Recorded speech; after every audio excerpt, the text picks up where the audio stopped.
আসসালামু আলাইকুম রহমতুল্লাহ। সুপ্রিয় ইসলামী আলো দর্শক মণ্ডলী, আশা করি আল্লাহর অশেষ রহমতে আপনারা সবাই ভালো আছেন। আজকে জানাবো দাব্বাতুল আর্থ কে এবং কোথা থেকে আসবে, পৃথিবী কখন আসবে এবং সেই দাব্বাতুল আর্থের সঙ্গে কি কি থাকবে এবং এই দাব্বাতুল আর্থ ব্যাপারে আল্লাহ তাআলা কোরআনে কি কি বলেছেন, এই সকল ব্যাপারে আলোচনা থাকবে।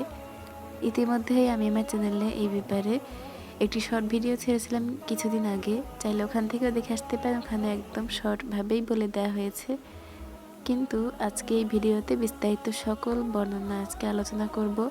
তো ভিডিওটি স্কিপ না করে শেষ পর্যন্ত দেখবেন। তো চলুন শুরু করা যাক। কোরআন মাজিদে আল্লাহ তাআলা বলেছেন, তারা আপনাকে জিজ্ঞেস করেছে যে কিয়ামত কখন সংঘটিত হবে। আপনি বলে দিন, এ বিষয়ে আমার প্রতিপালকই একমাত্র জানেন। আমার প্রতিপালকই একমাত্র জ্ঞানের অধিকারী। শুধু তিনি কিয়ামতের নির্দিষ্ট সময় প্রকাশ করবেন। আসমান ও জমিন তা হবে একটি ভয়াবহ ঘটনা। তোমাদের উপর হঠাৎ করেই চলে আসবে তা। সূরা আরাফ আয়াত 187।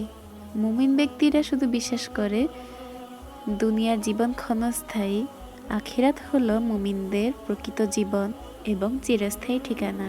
কিয়ামতের মাধ্যমেই আখিরাতের জীবনের সূচনা হয়ে থাকে। কিন্তু কিয়ামত সংঘটিত হওয়ার নিকটবর্তী সময় পৃথিবী জুড়ে অনেক ধরনের আলামত দেখা দিবে। ঠিক সেসবের মধ্যে একটি ঘটনা হলো দাব্বাতুল আর্থ তথা ভূগর্ভস্থ প্রাণীর আগমন। আলেমগণ এই সমস্ত ঘটনাকে আলামাতুল কুবরা অর্থাৎ কিয়ামতের বড় আলামত হিসেবে এটি বিবেচনা করেছেন। কিয়ামত কখন যে সংঘটিত হবে সেটি আল্লাহ তাআলা ব্যতীত আর কেউ কিচ্ছু জানে না।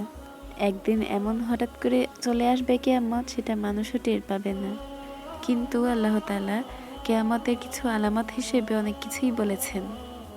আল্লাহ তাআলা বলেন, তারা শুধু এ অপেক্ষাই করছে যে কিয়ামত আকস্মাৎ তাদের কাছে এসে পড়ুক। বস্তুত কিয়ামতের লক্ষণসমূহ তো এসেই পড়েছে।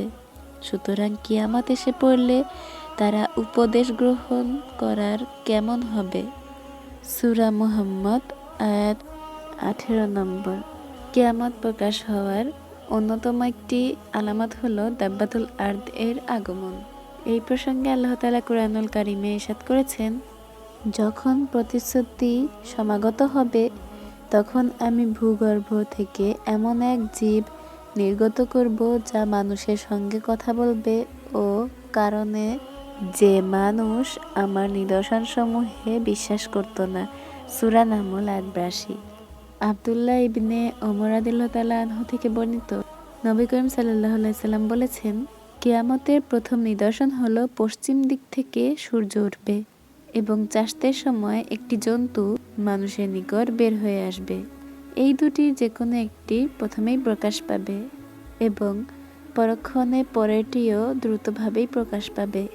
আবু হুরায়রা রাদিয়াল্লাহু তাআলা আনহু থেকে বর্ণিত, তিনি বলেন, নবী করিম সাল্লাল্লাহু আলাইহি সাল্লাম বলেছেন, তিনটি বিষয় প্রকাশিত হওয়ার পূর্বে যারা ঈমান আনেনি বা ঈমান অনুযায়ী নেক আমল করেনি, এগুলো করার পর তাদের ঈমান আর প্রকাশ হবে না। 1 নম্বর, পশ্চিম দিক থেকে সূর্য উদিত হওয়া। 2, দাজ্জালের আবির্ভাব এবং 3, দাব্বাতুল আর্থের আবির্ভাব। সহিহ মুসলিম হাদিস। এবার চলুন আমরা জানবো দাব্বাতুল আর্থ কি। মূলত দাব্বাতুল আর্থ কোনো প্রাণীর নাম নয়, বরং এটি হচ্ছে ভূগর্ভস্থ একটি প্রাণী। এ ব্যাপারে কুরআনুল কারীমে অনেক ধরনের কথা উল্লেখ রয়েছে এবং এই ব্যাপারে এই জন্তুটির নাম কুরআনুল কারীমে দাব্বাতুল আর্থ হিসেবেই ব্যবহৃত হয়েছে। আরবি দাব্বাতুল এবং আর্থ এই দুটি শব্দ মিলে দাব্বাতুল আর্থ হয়েছে।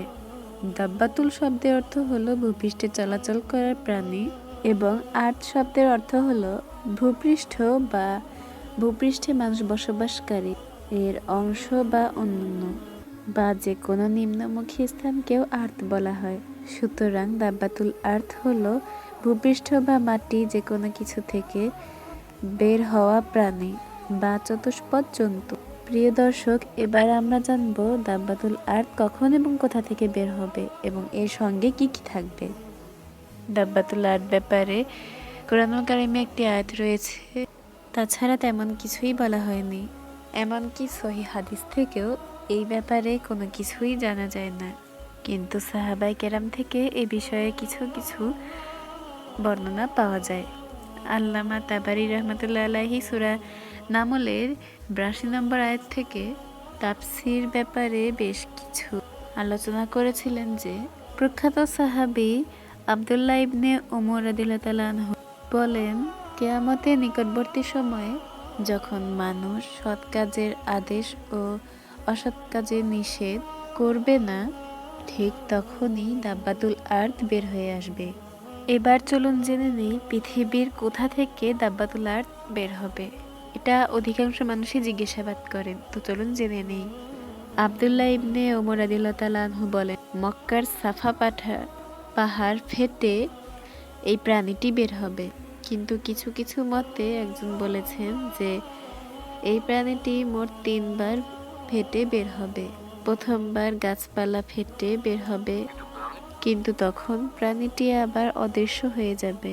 কিন্তু দ্বিতীয়বার এমন এক অঞ্চলে আবির্ভাব হবে যেখানে ক্ষমতাশীল দুটি সংঘর্ষের ভিতরে এরকম চলতে থাকবে, তখনই একটি বের হবে, কিন্তু প্রাণীটি তখনও অদৃশ্য হয়ে যাবে। তৃতীয়বার যখন মক্কার মাটি উপরের দিকে উঠে যাবে, তখন ওখান থেকেই বের হবে এবং কাফেরেরা ভয় পালাতে থাকবে, অল্প কিছু মুমিনেরা সেখানে উপস্থিত থাকবে। দাব্বাতুল আরদের সঙ্গে কি কি থাকবে, তো চলুন জেনে নিই। প্রাণীটির সঙ্গে থাকবে মুসা আলাইহিস সালামের লাঠি এবং সুলাইমান আলাইহিস সালামের আংটি। ঈমানদারদের কপালে মুসা আলাইহিস সালামের লাঠি দিয়ে সেই সুন্নতি নুরানি দাগ টেনে দেয়া হবে। এর ফলে তাদের চেহারা উজ্জ্বল হয়ে উঠবে এবং কাফেরদের নাকে সুলাইমান আলাইহিস সালামের আংটি দিয়ে দাগ লাগানো হবে, ফলে তাদের চেহারা অনুজ্জ্বল হয়ে পড়বে।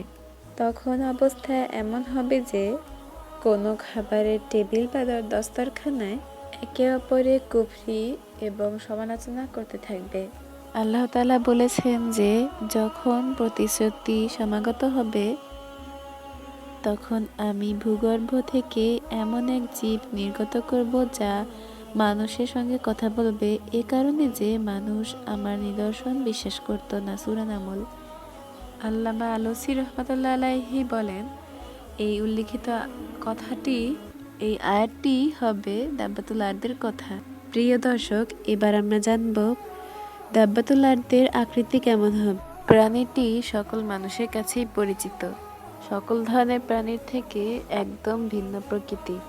কিছুটা ষাঁড়ের মতো শিং হবে এবং কান দুটো কিছুটা চ্যাপ্টা প্রকৃতির। হাতে মুসা আলাইহিস সালামের লাঠি থাকবে এবং অপর একটি হাতে থাকবে সুলাইমান আলাইহিস সালামের আংটি। পা থাকবে কিছুটা একটু পাখির মতো এবং হাত থাকবে কিছুটা মানুষের মতো। কুরআন ও কিতাবে এটাই বর্ণিত হয়েছে, যেহেতু তাহলে আমরা এটাই বিশ্বাস করব। প্রিয় দর্শক, আজকের এই ভিডিওটি আপনাদের কেমন লেগেছে অবশ্যই কমেন্টে জানাবেন। সকল দাব্বাতুল আরদ ব্যাপার সকল কিছু একটি ভিডিওতেই আমি শেয়ার করেছি। প্লিজ আপনারা সাবস্ক্রাইব করে দিয়ে আমার সাথেই থাকবেন। আজকে এখানেই বিদায় জানাচ্ছি। সবাই ভালো থাকবেন, সুস্থ থাকবেন। আল্লাহ হাফেজ। আসসালামু আলাইকুম ওয়া রাহমাতুল্লাহ।